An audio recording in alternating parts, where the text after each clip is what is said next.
చంద్రబాబు గారి 5 మంది కుటుంబ సభ్యులు నివాసం ఉండడం కోసం అమరావతిలో 5 ఎకరాల్లో ఇల్లు అవసరమా అని జనజాగరణ సమితి ప్రశ్నిస్తుంది. ముఖ్యమంత్రి చంద్రబాబు గారు ఒకవైపు ఏమో సూపర్ 6 హామీలు అమలు చేయడం కోసం ఖజానా ఖాళీగా ఉందని బీద ఏడుపులు ఏడుస్తూ, మరొక వైపేమో అమరావతిలో తమ 5 మంది కుటుంబ సభ్యులు నివాసం ఉండడం కోసం విలాసవంతమైన ఇల్లు నిర్మించడానికి శంకుస్థాపన చేశారు.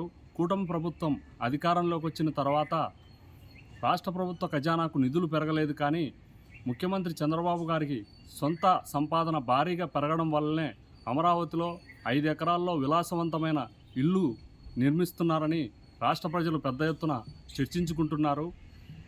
అమరావతిలో 150 కోట్ల రూపాయలు విలువ చేసే 5 ఎకరాల భూమిని కేవలం 18 కోట్ల రూపాయలకే ఎలా కొనుగోలు చేశారో ముఖ్యమంత్రి చంద్రబాబు గారు రాష్ట్ర ప్రజలకు సమాధానం చెప్పాలి.